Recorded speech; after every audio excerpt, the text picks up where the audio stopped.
Hey, howdy, what's going on, guys? It's your boy. Welcome back to another episode of Meal Prep Monday. Today we're going to be making some pasta for this upcoming week. I am going to go ahead and let my future editing self take over with the budget breakdown.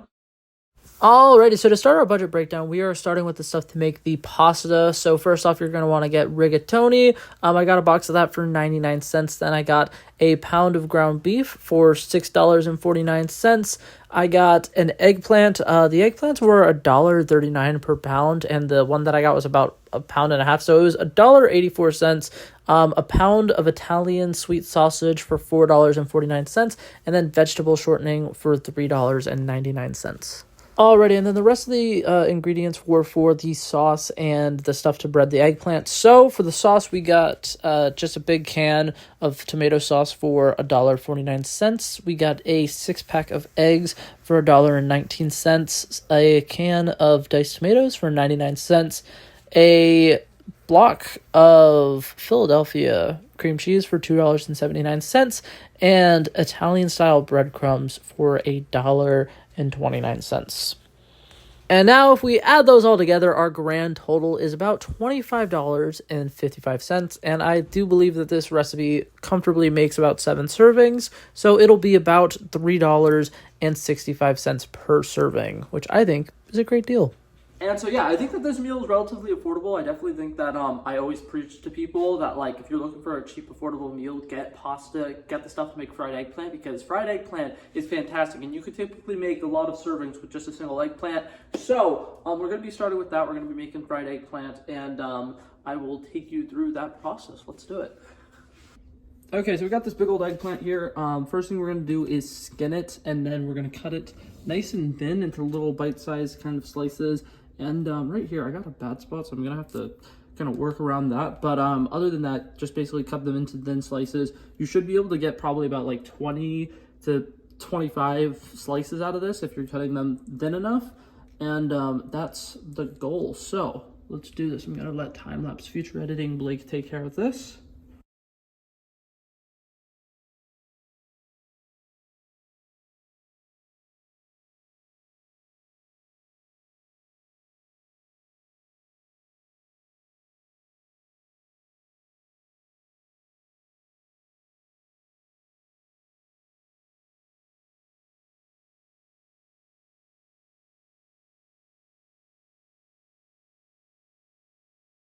Alrighty, so after doing all that, there's about 25 pieces here, which is pretty much the amount that I was expecting. And the way that I'm probably going to do this is I'm probably going to do 5 servings, and then each one's going to get 5 little pieces of eggplant, and then I'll mix it up. So like there's a couple big ones and a small one in there or something like that. And then I'll have a decent amount of pasta to go with it. So to bread these, what we're going to want to do, I'm going to use 3 cake pans for this, but you're going to do 1 cake pan, you're going to crack a couple of eggs into it, and you're going to whisk that up. Another cake pan, you're just going to fill it up with about a cup of flour, and then the other eggplant, you're going to do a cup of Italian-style breadcrumbs, and then, what's it called? Typically, after frying about like three or four batches of these, which I do them in batches of 3 or 4, you're going to need to replace those. So overall, you're probably going to use like 6 eggs. You're probably going to use like 2 cups of flours. You're probably going to use like almost a whole container of Italian breadcrumbs, give or take.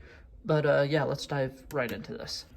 All right, so we went ahead and got everything prepped. Like I said, that's a cup of flour. This is about a cup of Italian-style breadcrumbs. This is 3 eggs that have been whisked together. And now we're going to get Crisco and go ahead and get it down on a pan. If you want to make this cheaper, I'm pretty sure technically it would be cheaper if you fry it in oil. So for that, what you would do is get the whole container of oil, get a pot on the stove, and then get that to about a boil, and then you just fry it just like how I'm doing it here, but instead of it being in a pan, it'll be in a pot. It's pretty much the only difference. But yeah, so once again, I'm probably gonna let time-lapse future editing Blake take over here. This is a long, tedious process, and I'm gonna be honest, frying an entire eggplant could take up to like 35-45 minutes, and it is kind of annoying. So I will see you guys when it's time to make the pasta.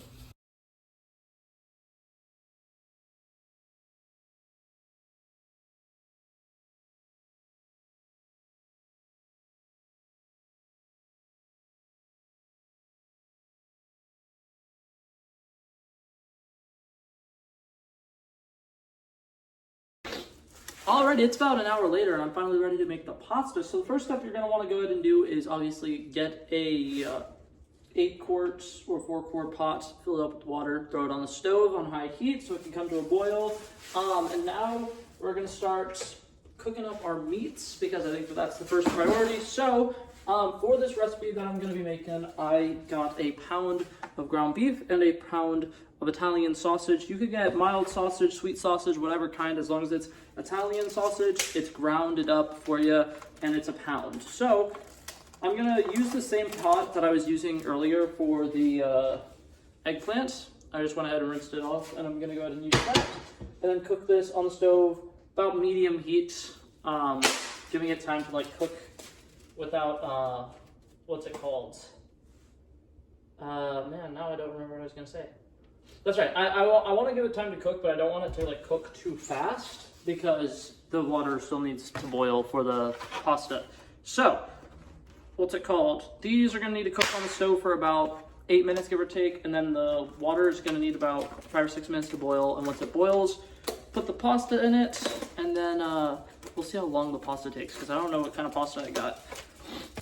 Alrighty, so the water's boiling. First thing we're going to do is go ahead and throw a bunch of salt in there so that the pasta won't stick to the bottom or stick to each other. And then now that I've got that, I figured out the pasta I'm using is rigatoni, which needs to cook for about 10 minutes. So we're going to open this box, put it in there, then let it cook for 10 minutes. And meanwhile, the meat is starting to cook up. I went ahead and mixed it all together. Alrighty, now that the meat is like mostly cooked up, you're going to want to go ahead and try to drain some of the fat out of there and then add a full block of Philadelphia cream cheese. Personally, I try to get the reduced fat one. If you want to do regular, it's just as good. We're going to do that and then mix it up together, let it cook for another minute and a half, and then we're going to throw in a can of diced tomatoes. One of these bad boys. Alrighty, so now the pasta is just about ready to go out. We threw the tomatoes in, and now I'm going to go ahead and start seasoning the meat. So we're going to use a little bit of garlic powder, salt, pepper, a little bit of onion powder, and then we're going to use Italian seasonings. I'm going to use basil and a little bit of oregano, and we're just going to mix that in. And then this is ready to be drained. So we're going to go ahead and get our strainer out and drain that. Okay, so before we go ahead and put the pasta back in the pot, we're going to quickly flash this with cold water. It actually supposedly is really good for it. I don't actually know what it does, so don't ask. But you're going to quickly want to rinse out with cold water. Now we're going to open up this thing of tomato sauce, throw it in there. And then this is pretty much plain tomato sauce, so we're going to need to season this up a little bit too. I'm going to use pretty much the same seasonings I used in the meat, but we're not going to do any of the onion powder. It's just going to be the oregano, basil, and the garlic powder. And then typically it's pretty good if you add a little bit of sugar. That's optional. If you want to add that, you can. If you don't, doesn't matter. So we're going to quickly do that. Okay, and now the one last thing before we put the pasta back in, we're actually going to save some of the sauce for the eggplant. So I'm just going to quickly scoop some of it back into here. And now the final step for the pasta, put it back in, and we're just going to throw that mixture into that as well. Mix everything together, and it is ready to go. Alrighty, it's time to start plating them. So I'm going to start off with the eggplant because the eggplant has had more time to cool down a little bit. So I think I'm going to try to make this 6 servings, and the way I'm going to do this is the eggplant's going to be in the top up here, and what's it called, for a lot of them I'm probably going to need to crush them down a bit, and we're just going to cover them up with sauce after we put them in, and oh my god, I'm going to have way more eggplant than I could fit in these containers. I did not realize how little space these containers had compared to how much eggplant I had. But yeah, basically just gonna kind of like put these in here at the best of my abilities. Gonna cover them up with some sauce and probably gonna throw some Parmesan cheese on top. Not entirely sure, but either way, this is just gonna be a little side for these, and then the pasta is gonna be the main dish. We're gonna put full serving there, and I'm very excited. But yeah, so I'm probably gonna finish this up with a time lapse.